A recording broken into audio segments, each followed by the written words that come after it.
السلام علیکم پیارے دوستو، آج ہم آپ کو ایک ایماندار اور نیک آدمی کا واقعہ سنانے والے ہیں۔ جب ایک چور نے ایک ایماندار آدمی کو مارنے کی کوشش کی تو ہاتھی نے اس چور کے ساتھ کیا کیا، آئیے آپ کو بتاتے ہیں۔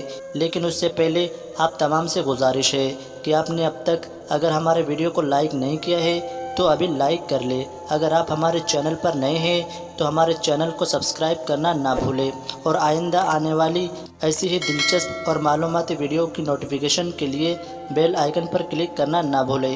چلیے دوستو شروع کرتے ہیں۔ دوستو کچھ وقت پہلے کی بات ہے، ایران میں ایک بہت غریب آدمی رہتا تھا۔ محنت مزدوری کرتا تھا لیکن بہت ایماندار، نیک اور بہت عبادت گزار تھا۔ وہ مزدوری کرنے والا شخص اس طرح سے حلال روزی کماتا تھا کہ لوگوں کا سامان وہ ایک جگہ سے دوسری جگہ وہ پہنچایا کرتا تھا۔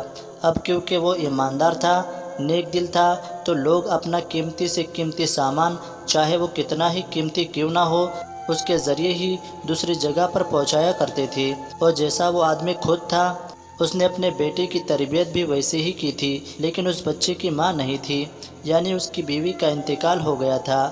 اکیلے ہی باپ نے اپنے بیٹے کی تربیت کی تھی۔ بیٹا باپ کو رمضان کے روزے جب اتنے اہتمام سے رکھتے دیکھتا تو اس کے دل میں یہ خواہش پیدا ہوتی کہ میں بھی اپنے بابا جان کی طرح روزے رکھوں گا۔ اب جب رمضان شریف کا مہینہ شروع ہوا تو وہ ضد کرنے لگا کہ مجھے بھی روزہ رکھنا ہے۔ اس کے بابا جان نے کہا، بیٹا ابھی آپ بہت چھوٹے ہیں، ابھی آپ کو سمجھ نہیں ہے، لیکن ہاں میں وعدہ کرتا ہوں اگلے سال آپ میرے ساتھ ضرور روزہ رکھنا۔ وہ فرما بردار بیٹا اس سال تو مان گیا اور اپنے والد کی بات اس نے نہیں ٹالی، جو کہ اس کے والد صاحب اس سے بہت محبت کرتے تھے۔ ماں تو موجود نہیں تھی لیکن باپ نے اس کو ماں اور باپ دونوں کا پیار دیا اور وہ ان کی بات کبھی نہیں ٹالتا تھا۔ جب اگلے سال رمضان شریف کا مہینہ شروع ہوا، اس نے اپنے بابا جان سے شروع ہی سے کہنا شروع کر دیا، میں پہلا روزہ رکھوں گا۔ اس بار باپ نے اس کی بات نہیں ٹالی اور کہا کہ ہاں بیٹا میں نے وعدہ کیا تھا اور آپ میرے ساتھ روزہ رکھیں گے۔ پوری رات وہ بچہ اسی رات میں جاگتا رہا کہ میں کل روزہ رکھنے والا ہوں۔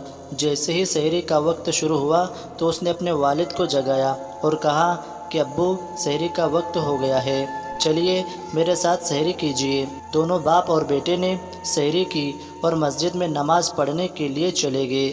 فجر کی نماز ادا کرنے کے بعد دونوں باپ بیٹے گھر پہنچے تو وہاں ایک آدمی ان کا انتظار کر رہا تھا۔ اس شہر کا سب سے امیر ترین آدمی تھا۔ قریب جا کر باپ نے پوچھا، میں آپ کی کیا خدمت کر سکتا ہوں؟ وہ کہنے لگا، میں جانتا ہوں تم بہت ہی ایماندار اور نیک آدمی ہو، میرا بہت قیمتی سامان ہے، یہ سامان مجھے جلد سے جلد اپنے غریب رشتہ داروں تک پہنچانا ہے۔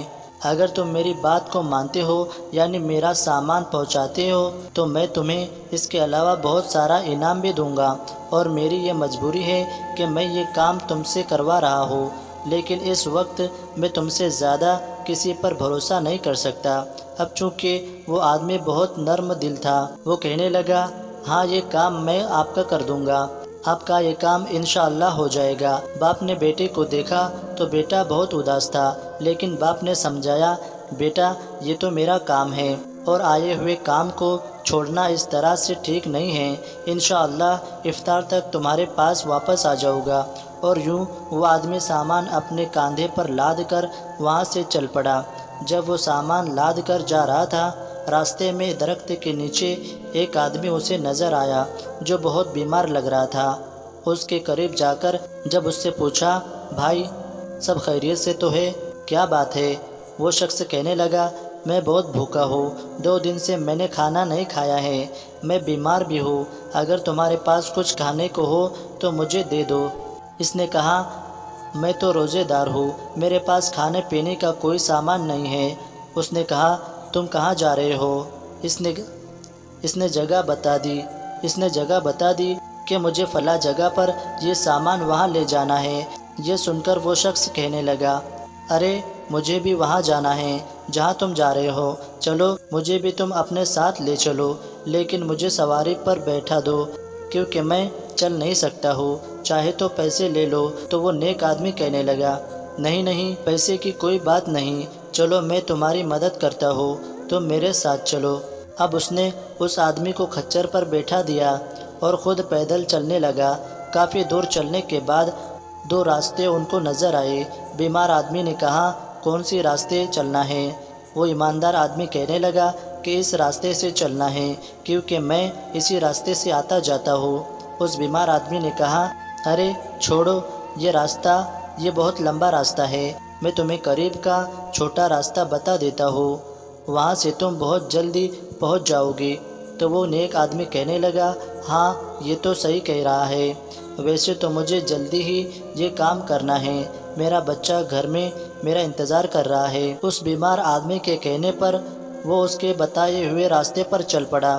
تھوڑی دور چلنے کے بعد راستے میں ایک خطرناک ایک گھنا جنگل پڑا۔ جنگل کو دیکھ کر وہ سوچنے لگا، یہ تو بڑا بھیانک جنگل ہے، جنگلی جانور یہاں پر موجود ہوں گے، یہ اجنبی آدمی مجھے کہاں لے آیا؟ جب اس نے پیچھے مڑ کر دیکھا تو کیا دیکھتا ہے، وہ کھچر پر بیٹھا اجنبی انجان آدمی کود کر زمین پر آ چکا تھا اور سیدھا کھڑے ہو کر اس نے اپنے سر سے چادر ہٹائی۔ ایسا لگ رہا تھا وہ بہت طاقتور انسان ہے۔ زور زور سے ہنستے ہوئے اس شریف آدمی کی طرف بڑھنے لگا اور کہنے لگا، مدد تو ایک بہانہ تھی، دراصل مجھے تمہیں لوٹنا ہے اور تمہیں ختم کرنا ہے۔ جب مارنے کے ارادے سے اس نے اپنا خنجر نکالا اور اس شریف آدمی کی طرف بڑھنے لگا تو وہ نیک آدمی کہنے لگا، بھائی تم مجھے مت مارو، تم مجھے کیوں مارنا چاہتے ہو؟ یہ سامان میں تمہیں نہیں دوں گا، یہ کسی کی امانت ہے، جو اس کا حقدار ہے وہاں تک یہ سامان مجھے پہنچانا ہے۔ وہ کہنے لگا، میں تمہیں مارنا بھی ضروری سمجھتا ہوں، مارنا اس لیے ضروری ہے تاکہ یہاں سے تم جا کر کسی کو یہ نہ بتاؤ کہ راستے میں تمہیں کس نے لوٹا ہے۔ وہ نیک آدمی کہنے لگا، ٹھیک ہے، لیکن مرنے سے پہلے تم مجھے آخری 2 رکعت نماز پڑھنے دو۔ وہ ہنس کر کہنے لگا، چل جا نماز پڑھ لے، سب دکھاوے کی نماز تم لوگ پڑھتے ہو موت کے ڈر سے۔ وہ کہنے لگا کہ موت کے ڈر سے نہیں اور نہ ہی دکھاوے کی نماز، میں خالص اللہ تعالیٰ کی محبت میں نماز پڑھ رہا ہوں، کیونکہ میں روزے دار ہوں، اور اس سے زیادہ کیا خوبصورت بات ہوگی کہ روزے کی حالت میں مجھے موت آئے گی۔ وہ ہنسنے لگا اور کہا، مرنے سے پہلے سب دکھاوا کرتے ہیں اور تو دکھاوے کی نماز پڑھنا چاہتا ہے، تجھے کون بچانے والا ہے؟ اس وقت اس گھنے جنگل میں میرے علاوہ اور کوئی نہیں۔ جب وہ نیک آدمی نماز پڑھنے کے لیے کھڑا ہوا، سجدے میں چلا گیا تو دعا کرنے لگا، اے اللہ، اے میرے پروردگار، یہ مجھ پر کیا مصیبت آ پڑی ہے، لیکن میں اس پر بھی راضی ہوں، لیکن یہ سامان جو امانت کے طور پر مجھے دیا گیا ہے، اے اللہ تو اس سامان کو اس کے حقدار تک پہنچا دے۔ ادھر یہ نماز پڑھ رہا تھا اور ادھر اس کا بچہ اللہ تعالیٰ سے گڑ گڑا کر دعائیں کر رہا تھا، اے اللہ، میں نے سنا ہے روزے دار کی دعا قبول ہوتی ہے، میرے دل میں گھبراہٹ ہو رہی ہے، مجھے لگتا ہے کہ میرے والد صاحب کسی بہت بڑی مصیبت میں ہیں، اے اللہ ان کو جو بھی مشکل ہے اس مشکل سے تو انہیں بچا لے اور وہ خیریت سے میرے پاس آ جائے۔ اللہ تعالیٰ نے اس بچے کی دعا قبول کر لی اور اس آدمی کی نماز کے آخری سجدے کو اتنا مقبول کیا کہ مدد کے لیے اسے جنگل میں سے ایک جنگلی ہاتھی کو بھیج دیا۔ سجدہ جب اتنا طویل ہو گیا تو تنگ آ کر اس ڈھونگی نے اس کو مارنا ہی چاہا تھا کہ جنگلی ہاتھی چیختا ہوا اور بھاگتا ہوا غصے کی حالت میں حکم الہی سے اس کے پاس آیا اور اس کو اپنے پیروں تلے کچل دیا۔ اب وہ ڈھونگی مر چکا تھا، ہاتھی اس کو کچل کر اس کو مار کر وہاں سے جا چکا تھا۔ وہ شخص دیکھنے لگا کہ یہ کیا معاملہ ہو گیا، اللہ تعالیٰ نے کیسے میری مدد فرمائی۔ اس نے اللہ تعالیٰ کا شکر ادا کیا، وہاں سے اٹھا اور جلدی سے اپنا سامان اٹھا کر جہاں پر سامان پہنچانا تھا وہاں پر سامان پہنچا کر واپس خوشی خوشی سے گھر آ گیا۔ افطار کا وقت بالکل قریب تھا، بیٹا تڑپ کر رو رہا تھا، ماں تو نہیں تھی، باپ کی چاہت میں آنسو نکل رہے تھے۔